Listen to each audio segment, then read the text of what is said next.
अस्सलाम वालेकुम स्टूडेंट्स। आपको याद होगा कि हमने पिछले लेक्चर्स में इलेक्ट्रोस्टैटिक के बाद इलेक्ट्रिक फील्ड लाइंस और इलेक्ट्रिक फील्ड इंटेंसिटी के बारे में पढ़ा था। आज हम इसी चैप्टर के कुछ नेक्स्ट आर्टिकल की तरफ बढ़ते हैं, जो कि हमारा नेक्स्ट आर्टिकल है इलेक्ट्रिक फ्लक्स।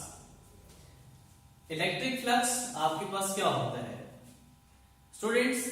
आप इलेक्ट्रिक फ्लक्स को डिफाइन इस तरह कर सकते हैं कि जब आप किसी भी इलेक्ट्रिक फील्ड लाइंस को पास कराते हैं किसी भी सरफेस से, तो हम नाम देते हैं कि ये आपके पास क्या है, इलेक्ट्रिक फ्लक्स है। अब डिफाइन कैसे करता है इसको कि number of electric field lines passing through an area, यानी वो नंबर ऑफ फील्ड लाइंस जो कि एरिया से पास आउट कर रही है। लेकिन ये बात बड़ी नोट करने वाली है कि बेटा वो जो आपके पास एरिया है, आपने उस एरिया को परपेंडिकुलर रखा हुआ है किसके, इलेक्ट्रिक फील्ड लाइंस के। यानी एक ऐसा सरफेस एरिया, एक ऐसे एरिया आपने रखा हुआ है, एक ऐसे सरफेस है जो कि वो बिल्कुल परपेंडिकुलर है किसके, इलेक्ट्रिक फील्ड लाइंस के। जैसे कि हमारे पास ये कोई भी आपके पास एक सरफेस है और इलेक्ट्रिक फील्ड लाइंस आपके पास लेफ्ट साइड से राइट साइड की तरफ जा रही है, तो ये जितनी लाइंस इस एरिया से पास आउट कर रही है उसका नाम आपके पास क्या कहलाता है, इलेक्ट्रिक फ्लक्स। अब इलेक्ट्रिक फ्लक्स का सिंबल क्या है, हम उसको डिनोट किस तरह करते हैं? एक ग्रीक लेटर आपके पास है जिसको हम कहते हैं phi. Phi is the symbol of electric flux, लेकिन सबस्क्रिप्ट में जो स्मॉल ई लिखा हुआ है ये इंडिकेट कर रहा है किसको, इलेक्ट्रिक फ्लक्स को। तो स्टूडेंट्स, आपके माइंड में ये क्वेश्चन आ रहा होगा कि क्या फ्लक्स सिर्फ इलेक्ट्रिक फ्लक्स ही हो सकता है? तो ऐसे नहीं है, आपके पास मैग्नेटिक फ्लक्स भी हो सकता है। इमेजिन करें कि आपके पास एक मैग्नेट है जिसका लेट्स से फॉर एग्जांपल ये आपके पास नॉर्थ पोल और ये आपके पास क्या है, साउथ पोल। तो मैग्नेटिक फील्ड लाइंस इस नॉर्थ पोल से इमिट होकर यहाँ पे आपका साउथ पोल से इंटर होती है। तो अगर मैं इन लाइंस के दरमियान कोई भी एक एरिया रख दूं तो ये भी तो फील्ड लाइन उससे पास आउट कर रही है, लेकिन ये field lines electric field lines नहीं है बल्कि मैग्नेटिक फील्ड लाइंस है। तो हम इसको नाम देंगे कि ये कौन सा फ्लक्स है, मैग्नेटिक फ्लक्स है। ठीक है। अब जो फॉर्मूला बनता है वो आपके पास क्या है, phi E is equals to E into A vector. ये बात इस लेक्चर की बड़ी इंपॉर्टेंट बात है कि बेटा अगर आप देखें ई जो आपके पास है ये इलेक्ट्रिक फील्ड इंटेंसिटी, जो हमने लास्ट लेक्चर में पढ़ा था कि वो एक वेक्टर क्वांटिटी होती है, उसकी डायरेक्शन आपके पास होती है। अब ये जो आपके पास ए है, याद रखें ये सरफेस एरिया नहीं है बल्कि एक वेक्टर एरिया है। तो सरफेस एरिया आपके पास क्या होता है, फॉर एग्जाम्पल अगर आप देखें कि ये कोई भी आपके पास एक रेक्टेंगुलर शेप है जिसकी लेंथ आपके पास 3 मीटर है और विड्थ आपके पास 2 मीटर है, तो जब आप इसका सरफेस एरिया फाइंड करेंगे तो आप करेंगे कि 3 multiply by 2 that is length multiply by width, तो ये आपके पास आ जाएगा 6। तो ये ओवरऑल 6 मीटर स्क्वायर इस पूरे सरफेस का हमें एरिया बताता है। यानी सरफेस एरिया में ये बताता है कि वो जो ऑब्जेक्ट है या सरफेस है वो कितना छोटा है और कितना बड़ा है। लेकिन ये बात नोट कर ले कि बेटा यहां पे जो आपके पास एरिया है ये सरफेस एरिया नहीं है बल्कि एक वेक्टर एरिया है।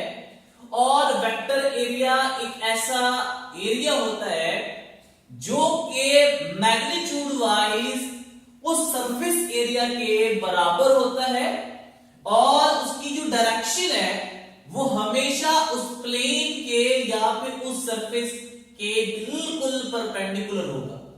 फॉर एग्जाम्पल अगर आपके पास कोई भी एक, लेट्स से हम कहते हैं ये बॉक्स है, आपके पास बुक है, अगर आप देखिए तो ये लेंथ आपके पास 3 मीटर, ये आपके पास विड्थ 2 मीटर, इस पूरी सरफेस का एरिया आपके पास आ जाएगा 6 मीटर स्क्वायर। लेकिन अगर आप इसकी वेक्टर एरिया की बात करेंगे तो वेक्टर एरिया इस बुक के या इस प्लेन के बिल्कुल क्या होगा, परपेंडिकुलर होगा। तो ये बात आपने याद रखनी है कि ये जो आपके पास एरिया है ये कौन सा एरिया है, वेक्टर एरिया है। अब जो आपने ये रिलेशन देखा तो स्टूडेंट्स आपने ये रिलेशन आपने पढ़ा था चैप्टर नंबर 2 फर्स्ट ईयर के वेक्टर्स एंड इक्विलिब्रियम में। आपने ये रिलेशन कहीं देखा था, आपने क्या लिखते थे वहां पे कि a dot b vector is equals to, आपके पास क्या बनता था, a b cos of theta. तो इसका मतलब है कि इन इलेक्ट्रिक फील्ड इंटेंसिटी और वेक्टर एरिया के दरमियान हमने एक डॉट लगाया हुआ है। तो उसको हम इस तरह भी डिफाइन कर सकते हैं कि electric flux is the scalar R dot product of the E and vector area A। और अगर हम देखें कि दो वेक्टर क्वांटिटी आपस में स्केलर मल्टीप्लिकेशन है उनके दरमियान, तो हमेशा दो वेक्टर्स को हम जब स्केलर की तरह मल्टीप्लाई करें, यानी उनके दरमियान स्केलर प्रोडक्ट हो या डॉट प्रोडक्ट हो, तो आउटपुट जो क्वांटिटी मिलती है वो हमेशा कौन सी क्वांटिटी होती है, स्केलर क्वांटिटी होती है। इसका मतलब क्या हुआ कि इलेक्ट्रिक फ्लक्स कौन सी क्वांटिटी हो गई, स्केलर क्वांटिटी हो गई।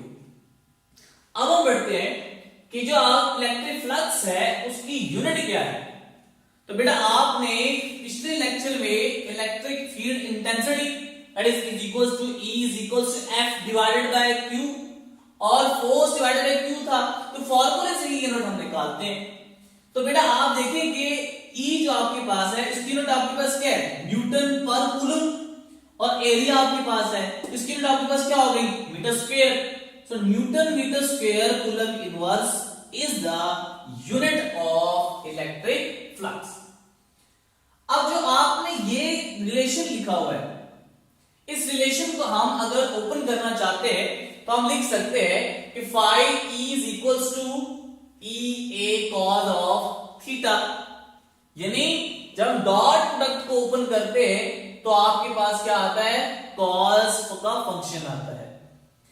और ये जो थीटा है, ये बात नोट कर ले कि ये थीटा आपके पास इलेक्ट्रिक फील्ड इंटेंसिटी और सरफेस एरिया नहीं है, बल्कि ये एक वेक्टर एरिया के दरमियान है। यानी angle is the angle between electric field intensity and vector area A। तो अगर आप इस फॉर्मूले में देखें तो तीन चीजें है, तीन फैक्टर्स है जिसके ऊपर आपका इलेक्ट्रिक फ्लक्स क्या करता है, डिपेंड करता है। पहला फैक्टर आपके पास कौन सा है, E, दूसरा फैक्टर आपके पास कौन सा है, A, और तीसरा फैक्टर आपके पास कौन सा है, थीटा, जो कि एंगल है। तो इन तीन फैक्टर्स के लिहाज से आप कह सकते हैं कि अगर आप एक फैक्टर को वैरी करेंगे तो ऑटोमेटिकली आपके पास ये इलेक्ट्रिक फ्लक्स की वैल्यू भी क्या होती जाएगी, वो वैरी करती जाएगी। तो आइए हम देखते हैं कि एक अगर हम केसेस कंसिडर कर ले कि अगर आपके पास कभी एक सरफेस एरिया आपने रखा हुआ है परपेंडिकुलर, कभी आपने सरफेस रखा हुआ है पैरेलल, और अगर आप ना पैरेलल रखें ना परपेंडिकुलर रखें तो उस केस में इलेक्ट्रिक फ्लक्स की वैल्यू क्या आएगी। तो पहला केस आपके पास है कि when surface is held perpendicular to the electric field. मिसाल के तौर पर ये क्या कहता है कि अगर आपके पास एक सरफेस है जो कि परपेंडिकुलर पड़ा हुआ है किसके, इलेक्ट्रिक फील्ड लाइंस के। तो स्टूडेंट्स यहां पे देखिएगा कि इलेक्ट्रिक फील्ड लाइंस की जो डायरेक्शन है वो टुवर्ड्स राइट साइड है, और जो आपने इसका एरिया रखा हुआ है, सरफेस आपने रखी हुई है, वो बिल्कुल इसके परपेंडिकुलर है। तो ये बात बड़ी नोट करने वाली है कि देखिए आपका जो वेक्टर एरिया की जो डायरेक्शन है वो इसके बिल्कुल क्या है, पैरेलल है। आप फॉर एग्जांपल आपका सरफेस अपनी ये रखा हुआ है कि electric field lines right side पे जा रही है, तो आपने जो एरिया रखा हुआ है वो बिल्कुल इसके क्या रखा हुआ है, परपेंडिकुलर रखा हुआ है। तो अगर आप देखें कि वेक्टर एरिया की डायरेक्शन है वो भी राइट साइड पे बन रही है, तो अगर आप इससे देखें तो इलेक्ट्रिक फील्ड लाइंस और वेक्टर एरिया दोनों आपस में क्या हो गए, पैरेलल हो गए। जब दो लाइंस आपस में पैरेलल हो जाएं तो उनके दरमियान एंगल कितना होता है, 0 डिग्री का। तो अब आपने फॉर्मूला पढ़ा है कि phi is equals to E a cos of theta। अब थीटा की वैल्यू आप यहां पे 0 पुट करें तो ये क्या बनेगा, phi is equals to E a cos of 0 degree. और हमें पता है कि cos 0 डिग्री आपके पास किसके बराबर होता है, 1 के। तो आपके पास क्या बनेगा, phi is equals to E a। तो इस केस से हमारे पास कंक्लूजन क्या आया, हमने क्या कंक्लूड किया कि जब सरफेस परपेंडिकुलर होगा इलेक्ट्रिक फील्ड के तो उस केस में आपके पास मैक्सिमम फ्लक्स होगा, क्योंकि वहां से maximum number of field lines pass out कर रही है। अब हम बढ़ते हैं नेक्स्ट केस की तरफ कि आपने सरफेस को बिल्कुल क्या रखा हुआ है, पैरेलल रखा हुआ है। यानी कि आपके पास लेट्स से फॉर एग्जांपल आपके पास फील्ड लाइंस राइट साइड पे जा रही है और आपने यहां पे क्या रखा हुआ है, सरफेस एरिया इसके बिल्कुल पैरेलल रखा हुआ है। तो अगर 5, 6 या 10 लाइनें यहां से जा रही हैं तो हो सकता है कि 1 या 2 लाइंस इससे पास आउट कर जाए। तो स्टूडेंट्स एक बात, लाजमी बात याद रखें कि हमने थीटा को कहा हुआ है कि वेक्टर एरिया और ई के दरमियान है। तो अगर आप देखें जब सरफेस बिल्कुल पैरेलल है इसके, तो जो direction of the vector area बनती है वो बिल्कुल क्या बन रही है, नॉर्मल टू द सरफेस, और वो बिल्कुल आपके पास क्या है, अपवर्ड है। तो अगर आप देखिए कि फील्ड लाइंस राइट साइड में जा रही है और आपका वेक्टर एरिया किधर है, अपवर्ड है, तो इन दोनों के दरमियान जो एंगल बन रहा है वो कितना बन रहा है, 90 डिग्री का बन रहा है। यानी both are perpendicular to each other. So by putting the values phi is equals to E a cos of theta, आप इसमें थीटा की वैल्यू 90 पुट करें तो ये बनेगा phi is equals to E a cos of 90 degree. और हमें पता है कि cos 90 डिग्री की वैल्यू आपके पास क्या होती है, 0। तो जब आप ये 0 यहां पुट करेंगे तो इंटायर फैक्टर के साथ वो मल्टीप्लाई करके क्या हो जाएगा, 0। तो इस केस से कंक्लूड क्या किया हमने कि जब आप किसी भी एरिया को क्या करें, पैरेलल रखें, उसके सरफेस को पैरेलल रखें इलेक्ट्रिक फील्ड लाइंस के, तो वहां पे मिनिमम फ्लक्स प्रोड्यूस होगी, क्योंकि वहां से मिनिमम नंबर ऑफ लाइंस उस सरफेस से पास आउट कर जाएंगे। अब तीसरा केस क्या है कि एक सरफेस आपके पास ना तो परपेंडिकुलर है और ना ही आपके पास क्या है, पैरेलल है, यानी वो किसी एंगल के ऊपर पड़ा हुआ है। तो अगर आप देखिए नेक्स्ट केस है कि surface is neither parallel not perpendicular to electric field. ठीक है, तो फॉर एग्जांपल आपके पास field line is towards right side में जा रही है और आपके पास ये एरिया परपेंडिकुलर भी नहीं है, पैरेलल भी नहीं है, बल्कि आपके पास किसी एंगल के साथ ये पड़ा हुआ है इस तरह। ठीक है, तो उस केस में आपको जो फ्लक्स फाइंड आउट करने का फॉर्मूला है वो आपके पास क्या है, phi is equals to E dot A or phi is equals to E a cos of theta। अब अगर आपको ये एंगल पता हो उस केस में आप फाइंड आउट कर सकते हैं कि वहां पे इलेक्ट्रिक फ्लक्स की वैल्यू क्या आएगी। तो केबीके बुक में आपके पास लास्ट पैराग्राफ में लिखा हुआ है, याद रखें कि अगर क्लोज सरफेस हो, क्लोज सरफेस के लिए आपके पास क्या होगी कि अगर आपने एक पॉजिटिव चार्ज को क्लोज किया हुआ है किसी सरफेस में तो वो एज अ सोर्स का काम कर रहा है, तो इलेक्ट्रिक फील्ड लाइन उससे आपके पास आउटपुट जा रही है, तो उस केस में आपका जो फ्लक्स है वो क्या होगा, पॉजिटिव होगा। लेकिन अगर आप एक नेगेटिव चार्ज उस सरफेस में इंक्लोज कर दें तो वो एज अ सिंक का रोल अदा कर रहा होता है, तो उस केस में आपके पास जो फ्लक्स की वैल्यू आएगी वो क्या होगी, वो हम कहेंगे उसको नेगेटिव फ्लक्स कहेंगे। लेकिन इसके बरक्स अगर आपने एक पॉजिटिव चार्ज और एक नेगेटिव चार्ज दोनों को आपने क्लोज सरफेस में रख दिया है तो उस केस में फ्लक्स की कोई भी वैल्यू आपके पास नहीं आएगी। It's mean there will be zero flux. और ये जीरो फ्लक्स क्यों होगा, क्योंकि जितने फील्ड लाइंस इस पॉजिटिव चार्ज से बाहर की तरफ निकल रही हैं उतनी ही फील्ड लाइंस नेगेटिव चार्ज की तरफ इनवर्ड है, तो दोनों आपस में क्या हो जाएगा, कैंसिल आउट कर जाएंगे, बराबर है, तो आपके पास फ्लक्स क्या हो जाएगा, वो जीरो हो जाएगा। तो ये आपके पास क्या था, एक थ्योरेटिकल पार्ट था। अब हम क्या करते हैं, एक एमसीक्यूज करते हैं। तो एमसीक्यूज क्या है कि at what angle the electric flux will be more, किस एंगल के ऊपर आपका इलेक्ट्रिक फ्लक्स ज्यादा होगा। अब देखिए आपका ऑप्शन क्या है, 30, 60, 75 एंड 80 डिग्री। अब हमने केसेस यहां पढ़े।